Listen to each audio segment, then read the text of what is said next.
Welcome everyone to the Colorado End of Life Collaborative. This is our first doula roundtable, Ask a Doula. I anticipate it will not be our last. I think these will be really kind of fun to do for the community and for us to get together too. The collaborative is missing 2 of our doula members today, and so hopefully they'll be able to join us at a future roundtable. But welcome to Crispin and welcome to Jack. We're so glad you joined us today. I did not put a waiting room on this, so people could hop in and out as they're able during our next hour. What I'd kind of like to do is open it up with our collaborative doulas and offer you ladies an opportunity to share, you know, maybe a little bit about how you came to this work and what kind of services and offerings that are unique to what you provide for your clients or offer to your clients. Because one of the things we know is, you know, no two clients are the same, and certainly no 2 doulas are the same. And I love that each one of us has our own gifts and offerings different from each other. And so hopefully we appeal to people who just are drawn to us based on what our offerings are, what our services are. So if they're looking for something, you know, for instance, like someone who can do some essential oil work with them, that's not something I do. So I could, you know, refer to someone else. So that type of thing. Welcome, Jamie. I see you joined us. I did. How is everybody? Good. Hi, Jamie. Hi. Jamie, we're recording today because that's why I turned off my video, because I don't look good. You look beautiful. Because we're gonna post this on our social media for anyone who couldn't meet today, because it's good information to share. So yeah, so glad you're here. Thank you. All right, so which one of my doulas would like to start out today and talk about your doula work? Don't be shy. Don't everyone jump at once.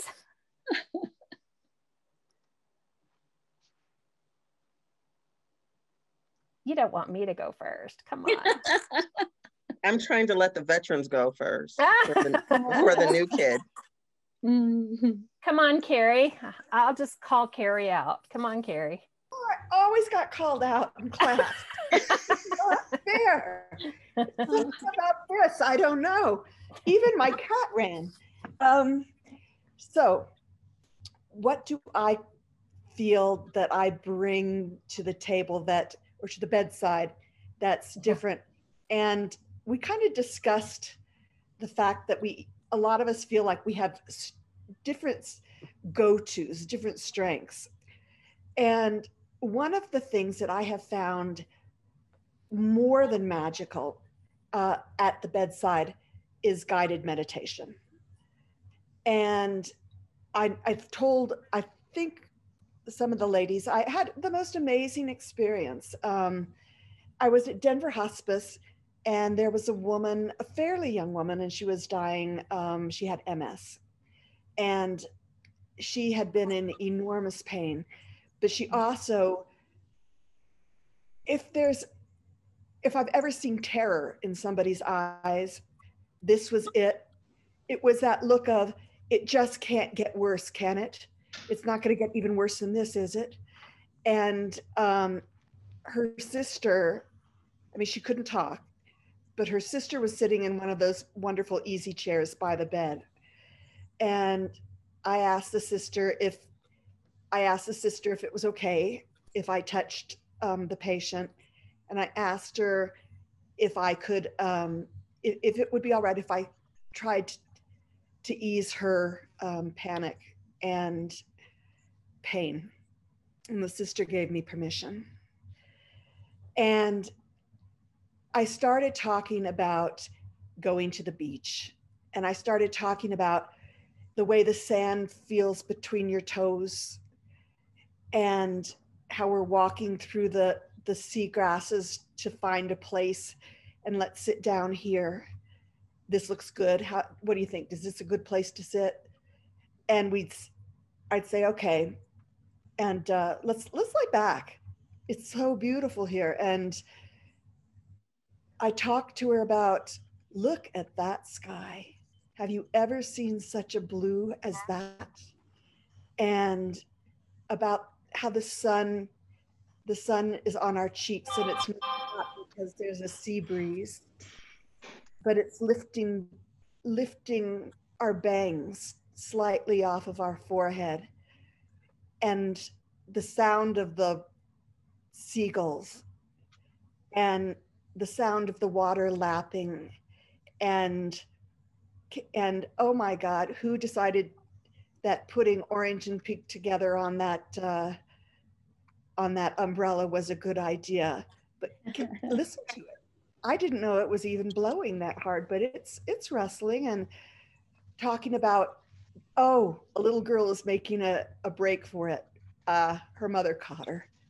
Good. Okay, they're gonna have sandwiches, and circling back around to what the sand feels like and what the sun feels like and the smell of the ocean, and then starting with the feet, inhale and exhale, and let your feet sink a half an inch further into the warm sand.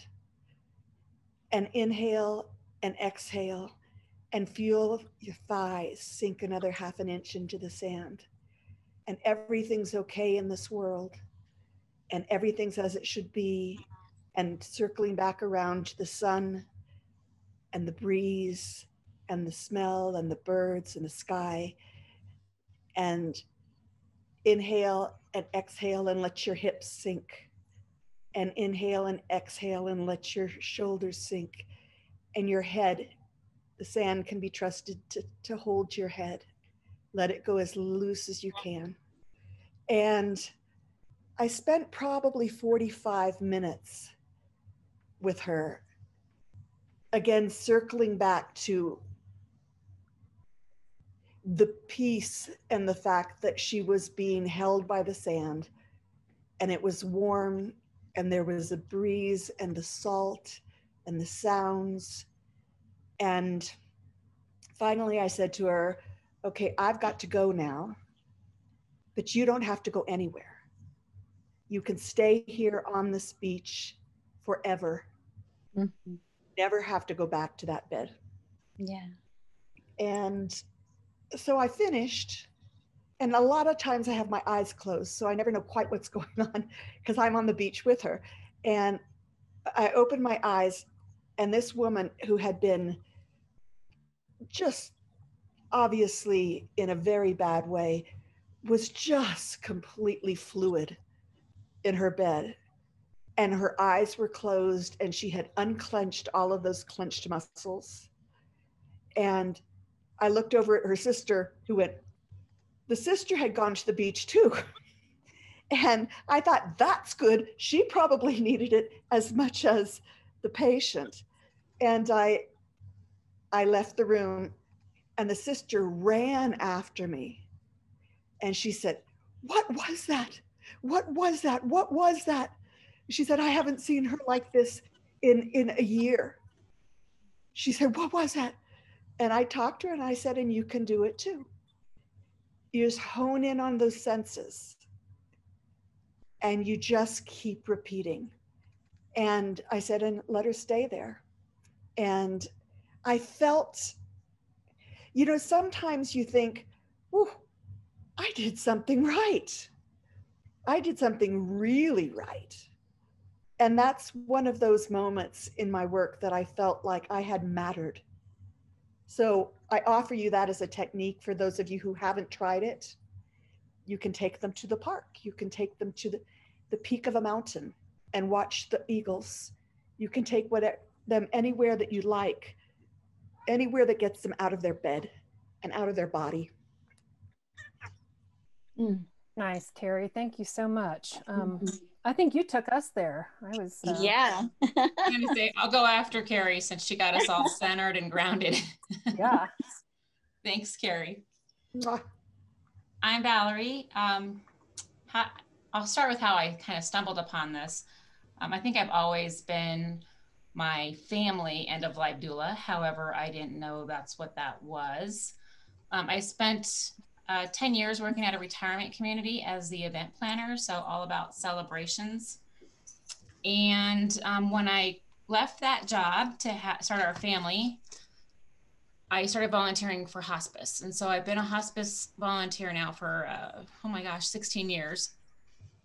And in my work as a hospice volunteer, I would hear these awesome stories about the patients that I would sit with, and they would tell me these stories.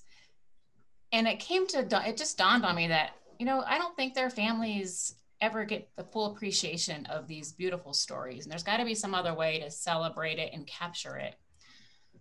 Well, years ago, I actually stumbled upon the Celebrant Institute, and I became a life cycle celebrant. So I do ceremony from birth to earth. But it was in this, I had the intention of looking for a way to celebrate people before they died. So much like a living funeral, but I wasn't really sure how to give it the sacredness that it required. And so that's why I went to the Celebrant Institute.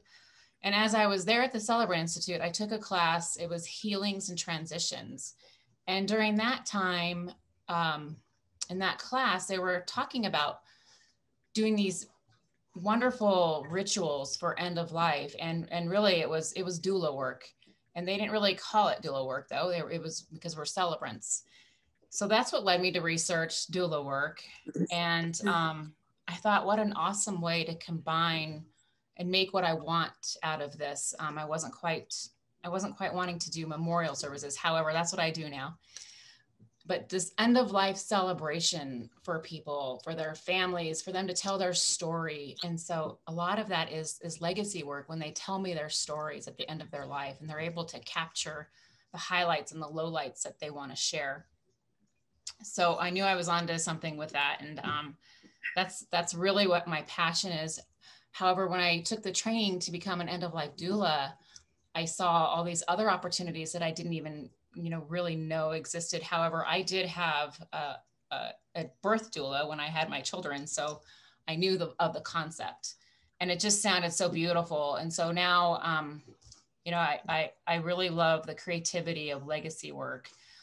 I also do, as a hospice volunteer, I've done Reiki. And so I combine my Reiki with essential oils. And the essential oils, I kind of nerd out on my essential oils. I've taken classes on them. So I love to make concoctions for people. I love to help people out, not only patients that are dying, but their family members who are stressed out at the end of life. And here, have some of this essential oil you can rub on your feet at night, help you get some sleep. Same thing for those that are dying. So I love to incorporate that as well. And I think that's kind of what makes me, that's what I bring to my doula work. Thank you. Thank you Awesome. so much. Thank you, Val. Miss Marisa, would you like to go next? Sure. So I am an empath, and I've known since I was a child that I was different. I'm highly sensitive and intuitive, and I care deeply for others, and I'm extremely compassionate. I love the energy of being out in nature, mostly by myself. I love to be by myself in nature. I love hugging trees. And when I was a child, I was a tree climber. And whenever my mom would come looking for me, all she had to do was look up in the trees and she'd find me. And I love being around animals. I've always been a magnet for stray animals and for animals in need of care. And I guess that's why I chose the work that I do. I'm a companion animal end-of-life doula, also known as a pet death doula. And I work with ill and dying pets and their human companions. I offer in-home pet hospice support and respite care. And I offer Reiki for pets and their human families. And then most recently, I've also added holistic pet wellness coaching to my business. The last statistics I read said that 1 in 1.65 dogs and 1 in 3 cats will succumb to cancer. So I'm on a mission to teach pet guardians about the many causes of cancer and other illnesses and the things they can do to keep their pets healthy. Very nice. I love your unique lane that you have found that fits you and a very needed service that you provide. Thank you. Thank you. As a part of our collaborative too. So I love that. Thank you. Thank you. Miss Sarah, would you like to go? Sure, I will. Good to see everyone this morning or this afternoon. I don't know what time it is, but I kind of fell into doula work, I think, by divine providence. When I was a kid, my father died when I was 5, and I would have death dreams after that. And I was never scared of the dreams of people dying. So I would have premonitions of their death and then talk to my mom and find out that those people had died the way that I had dreamt it. So that went on until my 20s. I had a dream that my mom got hit in her car by a semi truck, and that happened. She got pushed through a toll booth shortly after my son was born. And luckily she was all right. Then I had another dream, and that one came before the actual event, and I could tell her about it. And she avoided a situation because she knew another truck was gonna hit her because I had told her prior. So I asked for those dreams to go away. I had just had enough of them from age 5 on up. Then my son was born in 2003. He saw visions. I don't know if any of you know Tim Coffey in Georgia. He is a paranormal medium and clairvoyant. I took him, we lived in Georgia at the time, and I took him to see him. And I went myself one time, and he said, I knew you were coming today because I had an extreme headache. And I said, I knew I was coming today because I had an extreme headache. And that headache came from a conversation with my deceased father telling me to go talk to Tim. So my father had died from a cerebral aneurysm. So all of those things connected together. The pandemic comes along. I am teaching yoga to people that have limited mobility and senior citizens. And just the pandemic ruined my business. And I understand who's coming out to do a yoga class when they could catch COVID. So I got my notary last fall. And in getting my notary, having conversations with people, especially people of color, saying, do you have your will together? Do you have your advanced planning documents together? And finding out that so many people don't even want to have a conversation about death, which of course it doesn't bother me one bit. And I'd have conversations with people saying, hey, you do know that that's the only guaranteed life event that's going to happen to you after birth, right? You can't stop it. Nothing you can do about it. Sooner or later, it's going to come. And given the opportunity, how do you do it on your terms?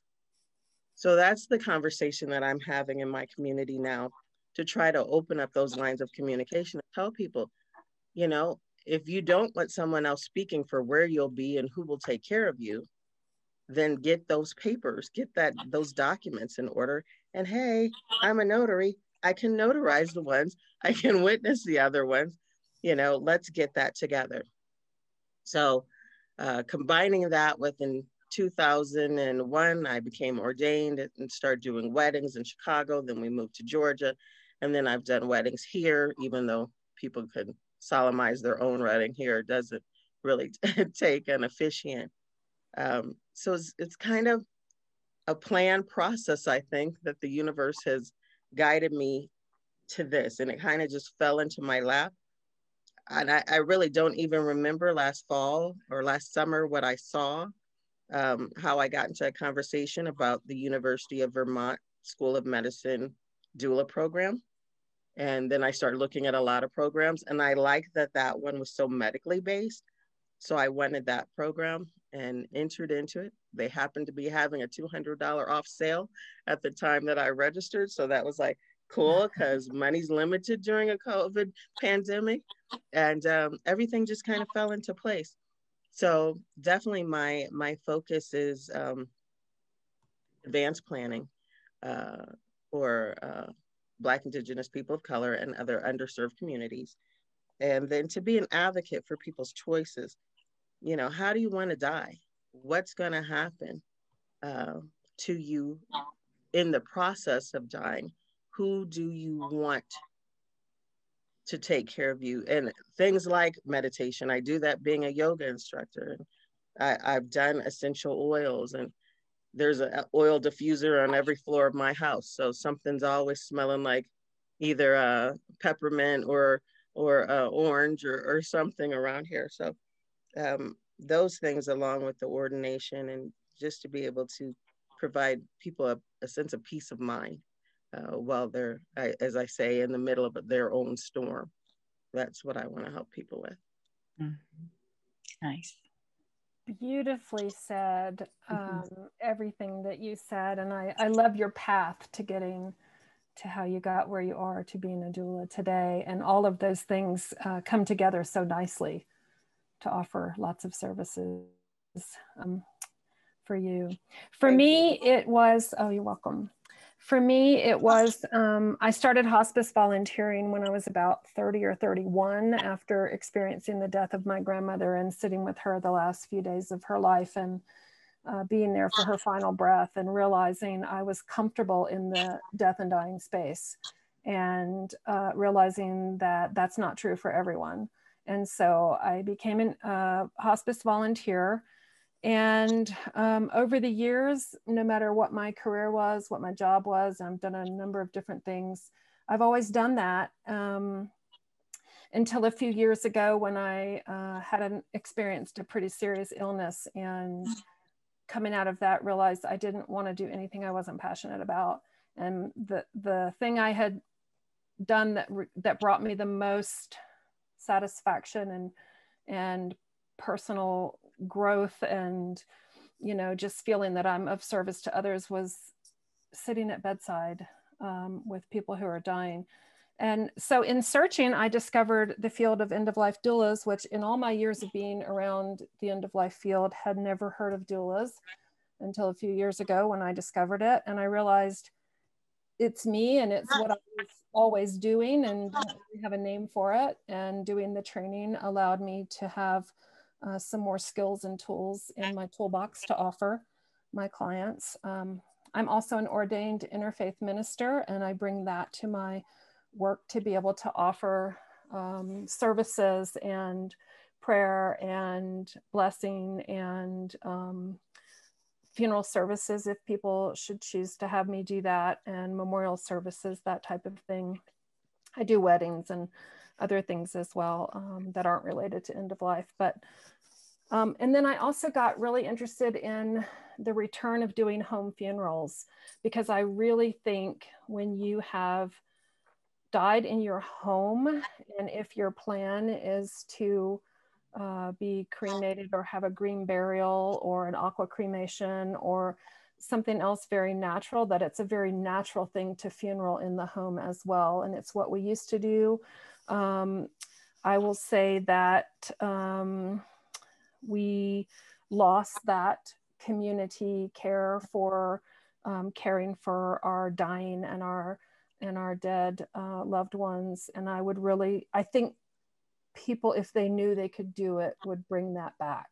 Mm-hmm. And so I trained in doing home funerals, and I include that as part of my work now. My favorite thing to do is sit vigil. I am so very comfortable at the bedside, especially in the last couple of days and hours of life. I find it to be the most sacred place I probably have ever found on earth. Mm-hmm. Is sitting in the last few hours of someone's life. And it always feels like such a privilege, and I encourage their family members not to avoid that time and space, because it changes you, especially when you've done that with a loved one. To be present for that time is a gift, I think. And so I encourage people to, even if they're afraid, to not let that fear stop them from being present. Yes. For the end of life. I know sometimes there will be family members in the room if I'm vigiling as a doula or as a hospice volunteer, and I might be touching the person's hand or arm to let them know I'm there. Typically I have a relationship with them and we've talked about me being present at the end, and so I let them know I'm there and that I'll be with them. And then I'll ask, maybe a family member who's sitting across the room if they would like to move closer. And at first they're, no, I'm good over here. And then when they see my comfort with being that close, they start to move in. And giving someone the permission to let their fear, stay in the corner as they move closer into the situation is beautiful. I've experienced that many times, and it's always just such this beautiful gift that I see happening among with the person that they love who's dying. And it's like nothing else. It's like nothing else. I'm very honored to work in this field, and now to have this collaborative and bring these beautiful souls together as I spill my tea on my table, and that was lovely. Okay, that's it for me. I'm going to open it up because what we really wanted to do today, to offer today, is Ask a Doula. So that's the second half of our roundtable. So we are going to now open it up to questions. If anybody has a burning question they want to jump right out with, anything that might be something you're curious about or on your mind. Yes, Jamie. Thank you all so much. I really appreciate the opportunity to ask questions. I'm not at all afraid of the death conversation, but so many people are. And I really wonder, how did people get to you? I mean, even in a hospice scenario, they're not good at getting to hospice. So I just wonder, how do they learn about you? How does one introduce the idea? And are you finding people are finding you? Anybody want to jump in on that? If not, I will. I say, as far as me and what I'm doing now, I'm a social media girl. So I'm putting it out there in social media, like, hey, I'm here and this is what I'm doing, and you need what I'm doing. So let's get going. So that's a big thing. Word of mouth, social media. I was showing the ladies today, I even put some advertising on my face shield. Brilliant. I'm taking it all the way though. She has her walking billboard now. That's right. That's right. That's awesome. And one of the things I think is so important is that all of us are starting to help people to understand that death is part of life. It's smart to talk about it. There's nothing morbid about it. There's nothing stigmatizing about it. Talk about it. Yeah. Absolutely. Yeah. I wrote a blog, which we haven't posted yet.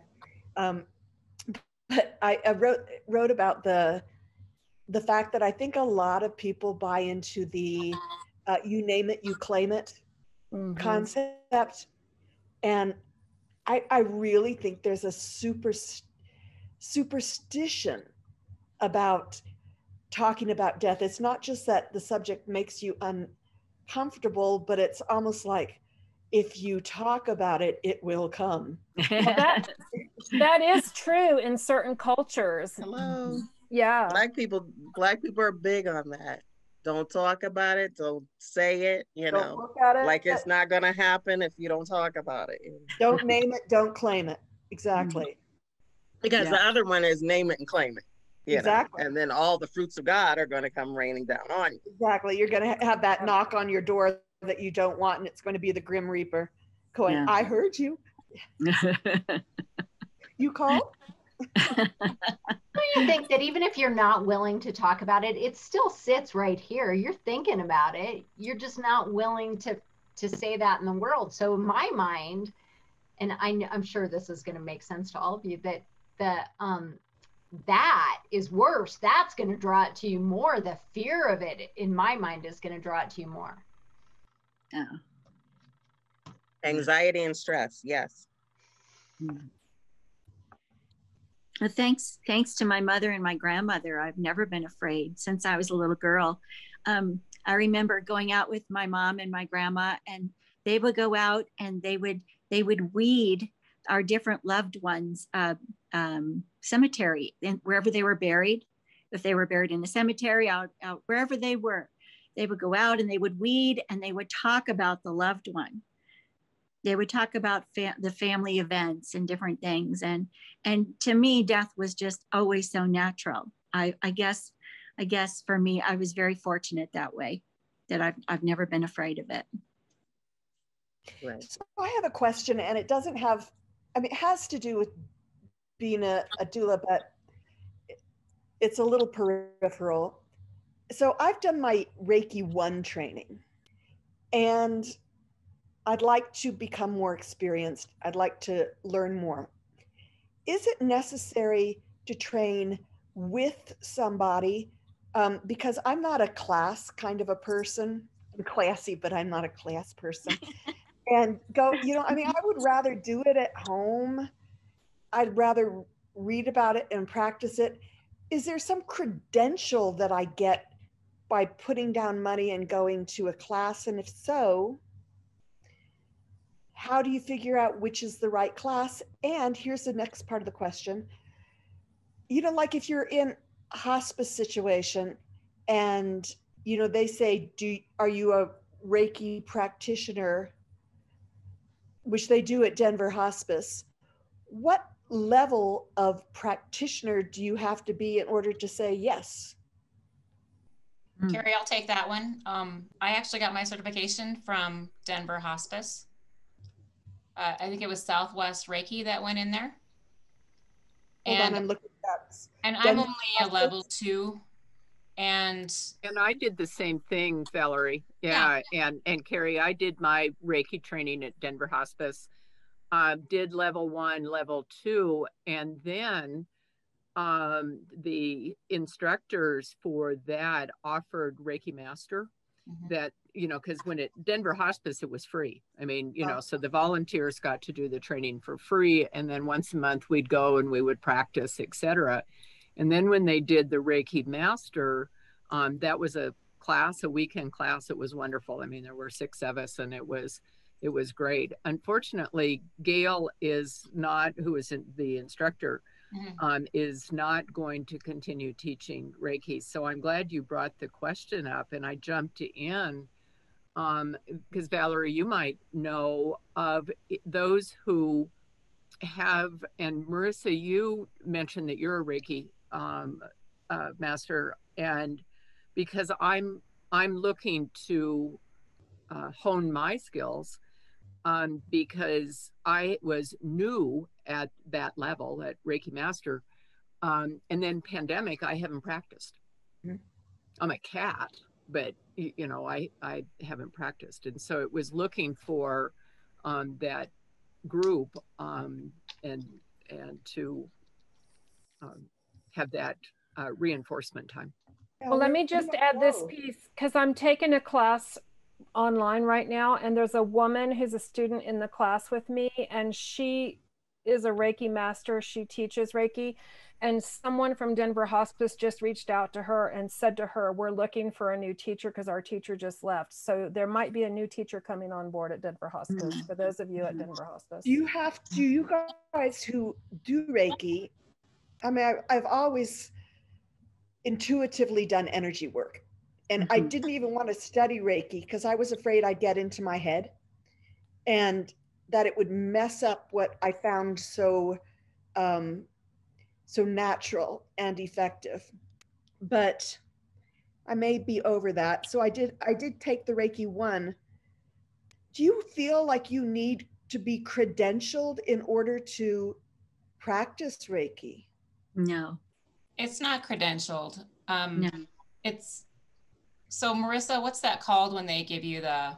I think I just got a certificate. I believe it's all I got. Yeah, you do need to see a master though when you finish each level. You do need to see a master. So you can just sometimes see a master. I just posted in the chat Reiki Infinite Healer. And I did take this one online as well before I got certified at Denver Hospice. And I showed that to Gail Nichols. She was the instructor at Southwest Reiki. I showed her this and she was really amazed with this program. It's very all-inclusive. It tells you everything you need to know about it. And it's not, they're not out to gouge you either. It's pretty reasonable. Looking, where is it? I'm looking at the chat, but I don't see what you posted. Reiki. Oh, Reiki Infinite Healer. Is that a school or a program? What is it? Check it out. Okay. Yeah. Can somebody just talk about what Reiki is? I am not very familiar. It's an energy healing. It can be hands-on or hands-off. With people, it tends to be hands-on unless someone has a particular area where they don't want you to touch. But if you can just practice, you can sit with someone and just put your hands out and have them put their hands out and just keep backing up and see how far you can go where you can or cannot feel that energy. And that will give you an idea kind of what Reiki is all about. It's all about intention and energy. And when working with pets, it's very different. With pets, it's more of a meditation. And with pets, especially pets who are dying, you don't really want to touch them. And many pets don't like to be touched. So it's more of sitting and just meditating and visualizing them as being well. It's very different between pets and animals, or pets and people. Thank you. Mm-hmm. It's very healing. So, it is. Everyone has the potential to have that energy healing. It's just about focusing in on it when you train for Reiki. Mm-hmm. And it's pure love. It's not anything dark and witchcraft, as someone mentioned to me before. They weren't very trusting of it, and I never had heard that, but no, it's all good vibes. Yes, Reiki cannot be used for anything bad. It just wouldn't work. It wouldn't work. I've seen patients just have this tremendous look of peace and calm after they've had Reiki. Yeah, it's noticeable. Mm-hmm. You know, and Kerry, I too, I've been a longtime yoga practitioner, and I was, very drawn to it intuitively, as Kerry mentioned, and it's why it completely resonated with me, because we have what we know of the human body and knowing our own body, but there's things in the human body from the medical perspective or from the manipulation perspective and from the whatever. And I didn't want to go there. I mean, that wasn't the part of the work. I didn't want to be the manipulator of the shoulder to cure the shoulder. I wanted to do the warmth and the energy and the process in the shoulder, but I didn't want the medical side. So when I was introduced to Reiki, as I said, as Marisa said, it's non-intrusive. It is just intention and connection. Mm-hmm. Yeah. Yeah. Anybody else have a question they want to ask the doulas about work or anything having to do with doula care?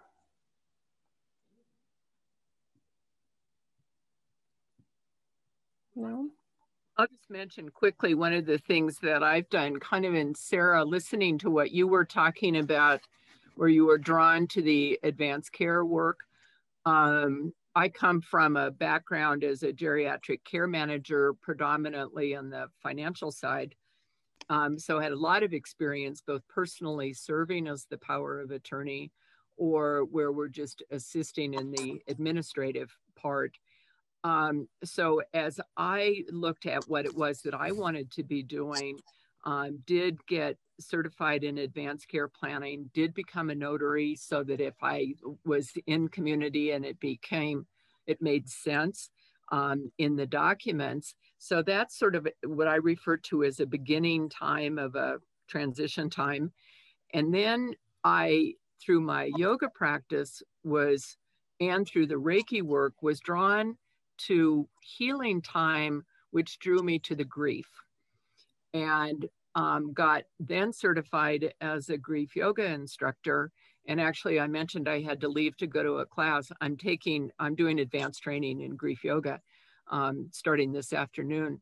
And looking at that work with my focus then on the survivors, you know, and their process following the death, and with no timeline in mind.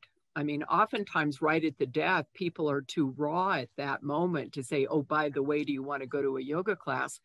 But there's a process in the grief time, in the realization of where all of that is in the body.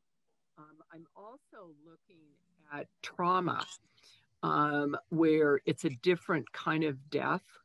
It might be the death of your courage, the death of your innocence, the death of your trust. That's an internal death inside of you because of a trauma. So I'm looking to, as I develop workshops and things in this healing world that focuses not only on the grieving of a loss of a person or a pet or a job or a lifestyle, but a grieving something inside of yourself due to trauma. So it's definitely filling in holes. I can understand and relate to that, because as a Black American, we have trauma in our DNA for generations and generations and generations. Then on top of that, if you have someone that dies, say from a police shooting or a gang incident or a robbery or any of that, all of those things are compounded, and figuring out that way to help the family process, not get over it, because you just can't, but how to process those emotions and feelings, you know, and still honor the person who's passed on in the process. So that's a part of definitely working with, and like I said, the Reiki or energy healing or whatever you want to call it, the frequencies that we have in our body that help to move energy in a positive direction through our body. The yoga, supportive yoga for people who can't even stand up. Like I say, I'm not that other yoga. I'm not doing inversions. We're not jumping, none of that. Never did it, not trying to do it. You know, I had a stroke 5 years and 5 months ago. So I'm trying to keep my head intact. We don't turn upside down on it. All of this is not meant to be on Michael Basin. So all of those things. So definitely I can see, and I went through the Institute of Integrative Nutrition and became an integrative health coach in 2014. And Dr. Oz was one of my instructors, and he said, you know, only 20 hours of nutritional training is what medical doctors get, you know. So when you think, no wonder they always want to send you to a dietitian or a nutritionist, because they have no clue. A doctor about nutrition. Yeah, they don't have a clue. They can give you a pill, but they don't have any clue. How do I heal myself holistically? So that's a lot of what my concentration is too. So all of these things kind of come full circle. And then doula kind of fell into my hands. Okay, let's tie all this together and let's see what we can do and help people in the community. Right. It's a good way to tie it all together. Yeah. Yeah. It's great. Yep, go ahead. We see you. Piggyback. Thank you.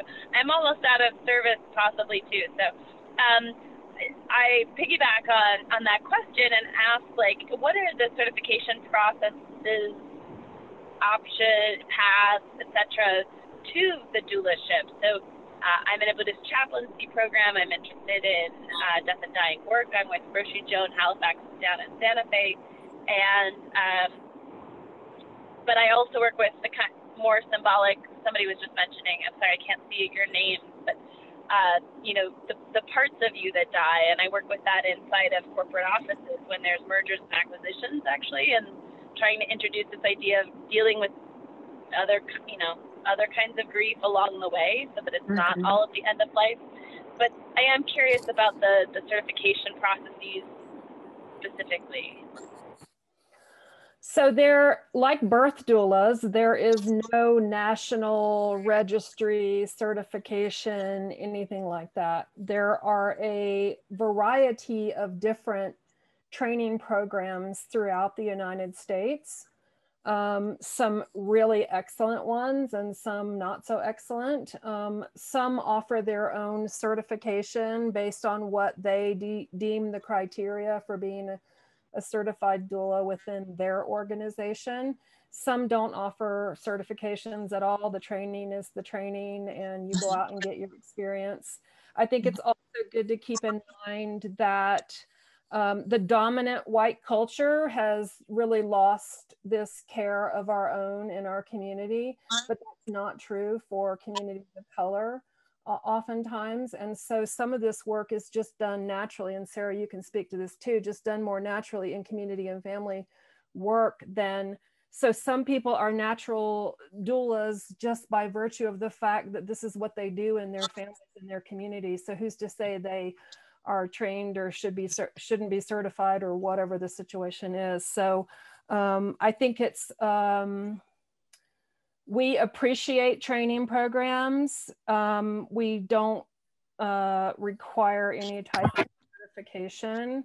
And I think as a group of doulas, I can probably speak for everybody that we would not want some type of legislative entity to tell us who can be and who can't be and what that looks like or consists of. And I think that's the National End of Life Doula Alliance is a group that has lots of conversations about criteria to be a doula and certification versus non-certification and all of those things. So these conversations are ongoing. It's still a relatively young field.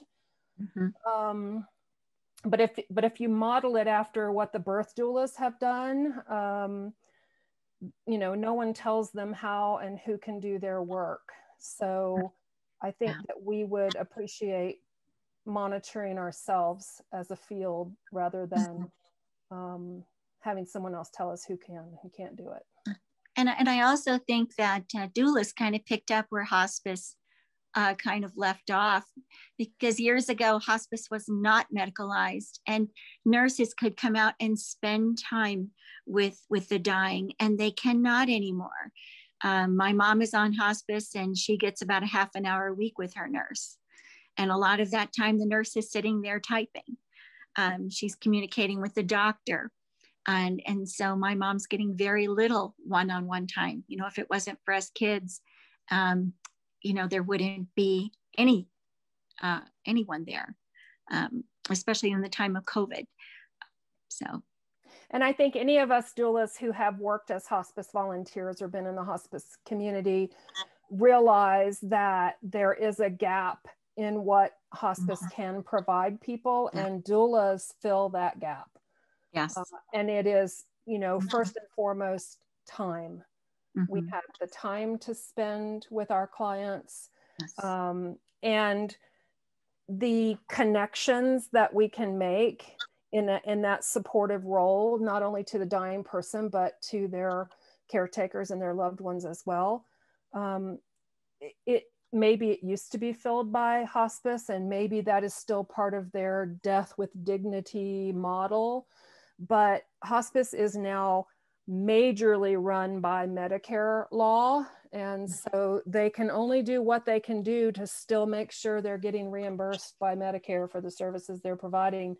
And we as private caregivers, private pay caregivers, aren't bound by any of those rules. So even as a hospice volunteer, I actually left hospice volunteering in April when COVID prevented hospice volunteers from being able to be one-on-one with patients. So I left my volunteer role at that time. And it occurred to me that it was time for me to do that and just focus on my business, because they were starting to limit how many hours a week I could spend with my patients as a hospice volunteer, giving my time. They said, oh, it's one session, 2 hours a week. And if they need you more, you have to get permission to do that. And I thought, I'm not doing this anymore. Because if you're going to limit me to that, I cannot do my work.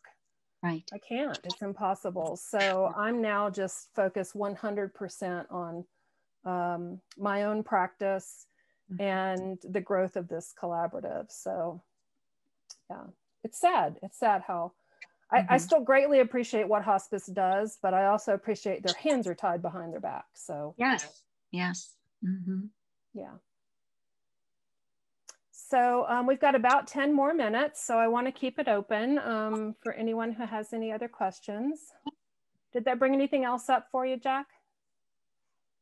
A little bit, actually. I mean, it spikes this huge question, and like, since April, hospice has changed so significantly, of course, as it is been demanded of itself, but what, and I don't know, I see this as like a huge global trauma. Like, how are, I mean, if people aren't getting that kind of care and assistance right now, what do you guys see and project as an aftermath and a care system for those during this time who maybe aren't receiving something now? I know that personally, no, go ahead. I think it's really, it opens the door for doula work, because people are going to realize that their loved ones did die alone without support, that they didn't have the paperwork in order prior. So it kind of opens the door to what all we do, to say, hey, you went through this situation. Now, how can you do it better next time? Yeah. Yeah. And people are recognizing that death is real. Yeah. Absolutely. Yeah. Yeah.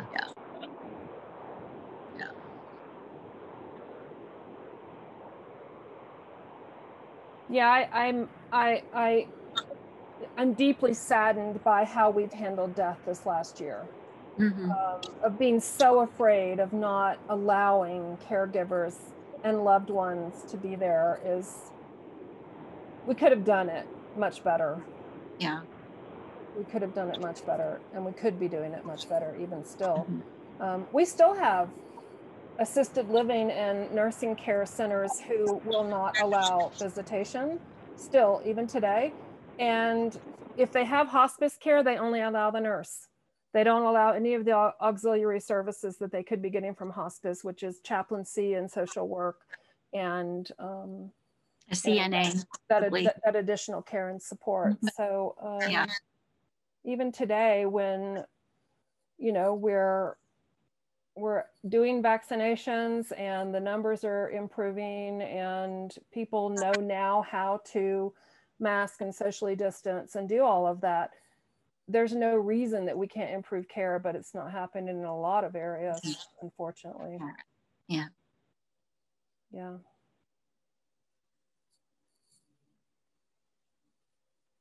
Okay, I have another question.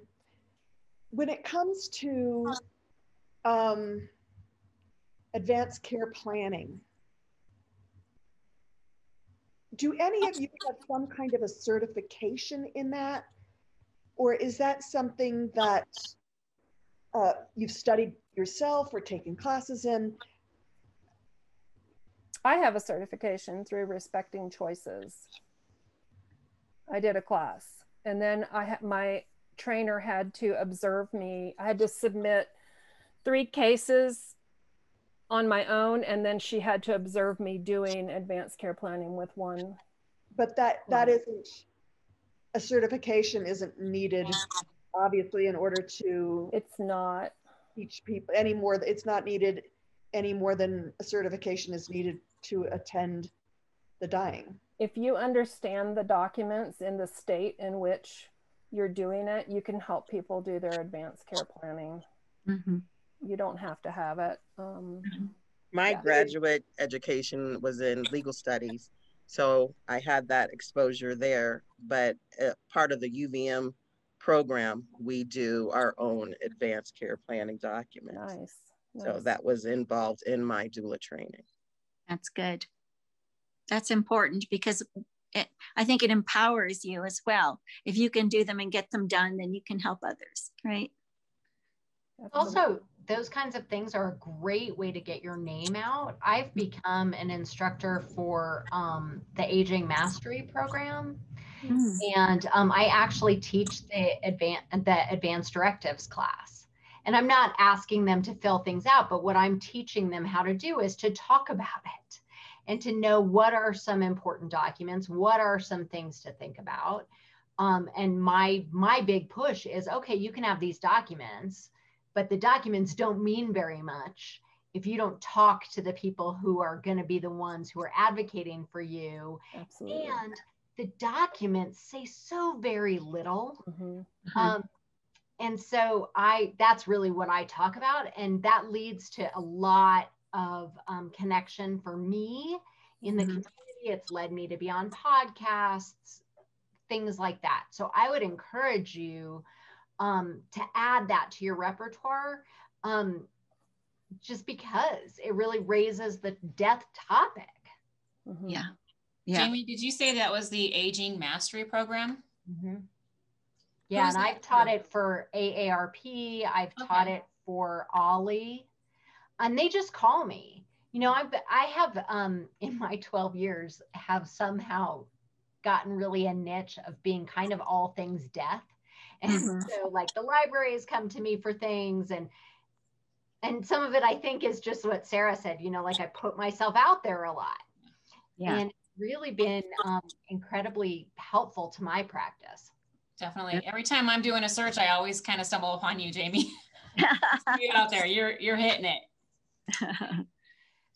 Jamie is Feldman Mortuary, for those who aren't familiar with Jamie. So Jamie's and Jamie's one of our affiliate members also for the collaborative. Yeah, and I love it. Speaking of which, is it all right with everybody? I did a screenshot of us.